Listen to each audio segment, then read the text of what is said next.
ZNS Total Sports is brought to you by Fourth Terrace Diagnostic Center. Welcome to sports, everybody. The National High School Soccer Championships kick into play next Tuesday, May 7th, starting 4:30 p.m. at the Roscoe Davies pitch. Charles Fisher tells us more. Kicking it for the teams from Grand Bahama will be on the girls' side, Sunland and Tabernacle, and for the boys, Lucana International and Tabernacle. From the BAISS, Lyford Key and St. Andrews girls, Lyford Key and Aquinas boys. And from the GSSA, Government High and C.L. Walker for the boys, and Anatole and C.L. Walker for the girls. The Knights, Falcons and Dragons with 2 teams in. We're really watching those 3 teams, those 3 schools, because they've been able to put 2 in. We always know there's going to be a surprise. There will be a surprise in that final. There's going to be somebody who you think is not going to make it in, and they make it in. Soccer is that nature. It's a single elimination tournament. 1 kick and you are gone. I see that as being good. It makes it more exciting, I can tell you that. They know they lose, they go home. Most important thing is that the kids enjoy themselves. We become an excellent feeder system for the Bahamas Football Association, and we think we're able to do that. Notably missing is schools from the Family Islands. This is something sports officer in the Ministry of Education, Evan Wisdom, calls a penalty. Abaco did not play this year. Eleuthera, their program is so challenged that I don't even know if they had a sports day in terms of track and field.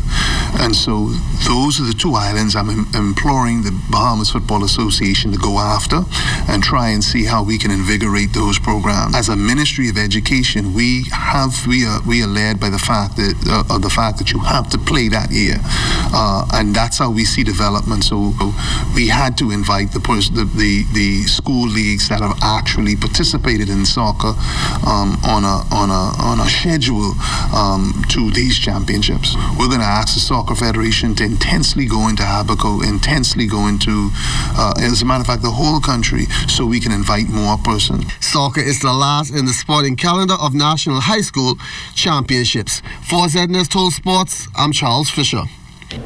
Following a 7-0 win over Turks and Caicos in an international friendly over the weekend, Team Bahamas now has its eyes set on a bigger prize, the CONCACAF Beach Soccer Championships next month in Mexico.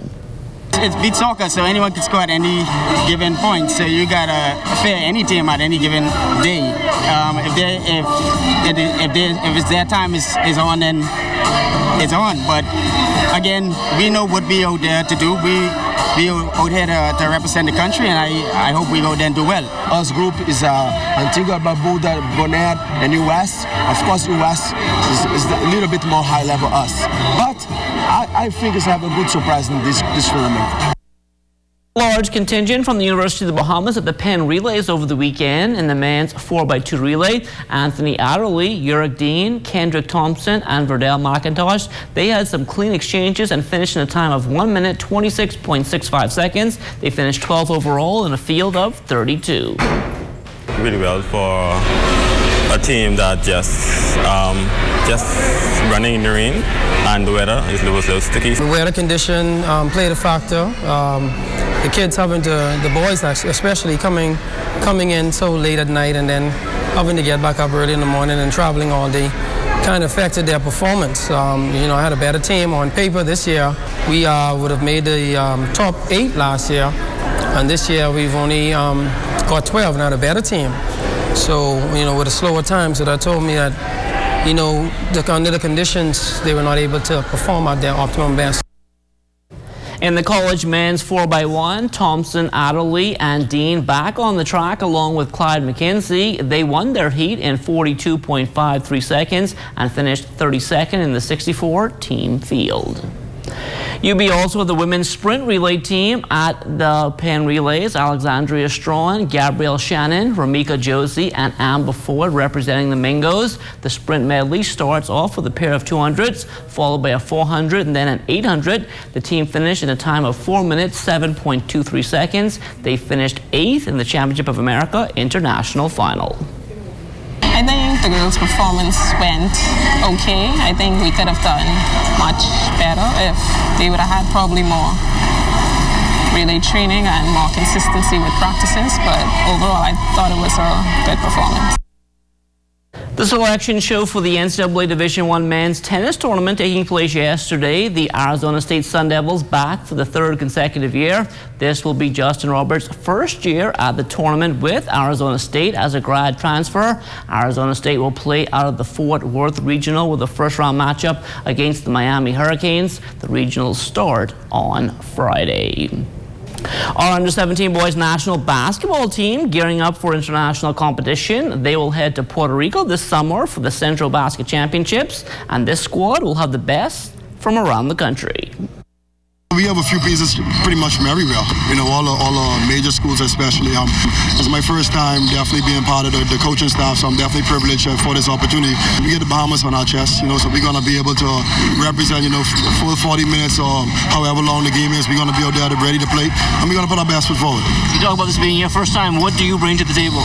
Well, you know, just being able to play college ball at the highest level, you know, I know from that experience, you know, what it takes, you know, to allow these guys to be a little bit of step above the rest. I'm definitely going to, you know, be here, you know, at every beck and call, exactly what the team needs. I'm going to be able to help and fill in that shoe.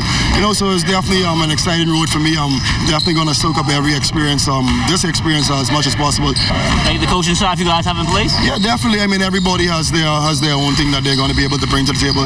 You know, Coach Mark Honey, who actually assisted me down there at C.I. Gibson when I was a player, you know, he's going to be a part of the staff. You know, Coach Clark from Freeport, the Tabernacle, he's been doing an extremely good job down there, the program. I know Coach Unks, he's been around, you know, so he brings that leadership to the table that we definitely going to need. And you guys plan to make these cuts, maybe to get down to 15 or 12? Well, I think we're going to start within the next week or so. Once we get the bigger group in next week, I think we're going to start from there and really start to get these guys to mesh. You know, so it's not going to be a long, drawn-out process. We're going to get right to the chase and, you know, put in the work that we need to put in.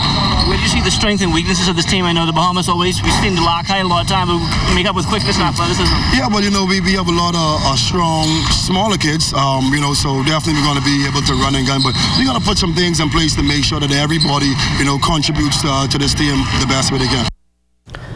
The Bahamas Elite Sports Academy with a basketball showcase over the weekend at the AF Adelaide Gym. Head coach of Florida National University, James J.J. Thatcher, impressed with the level of talent.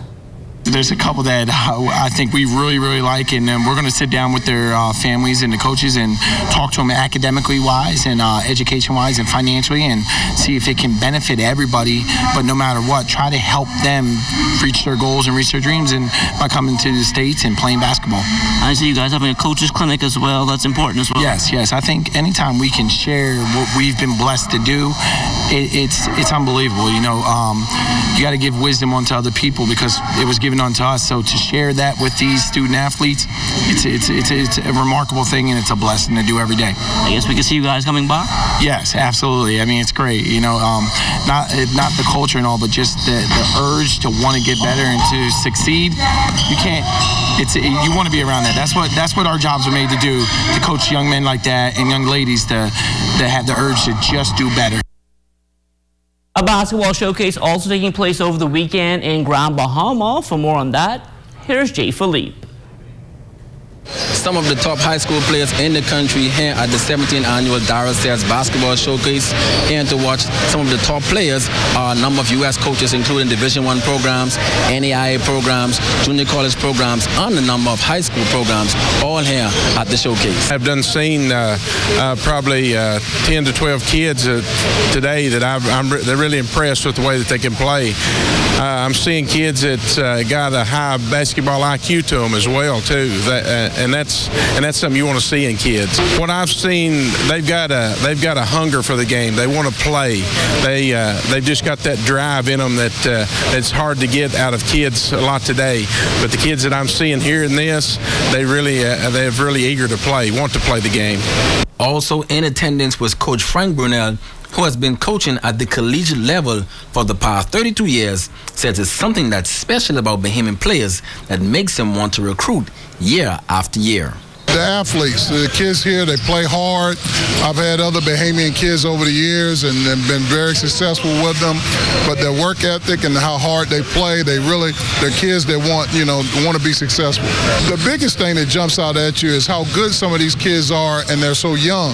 I mean, I've seen an 8th grader here that's 6'7". I mean, there's a lot of young, really good young talent that's only going to continue to get better.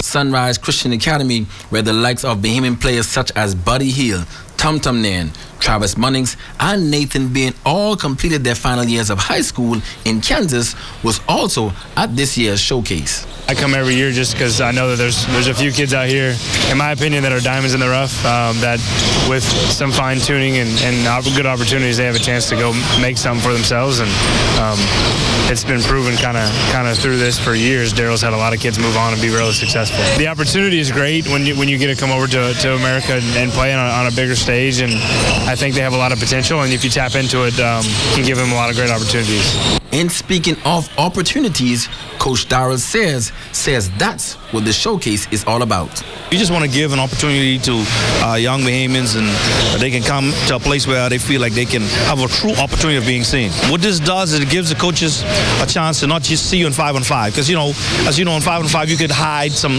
deficiencies, whereas in 3-on-3, if you can't play defense, it'll really show that you can't play defense. And then the next step, individual instructions, is realize that, hey, they evaluate you on base of you can follow instructions and some things, deficiencies you have there as well.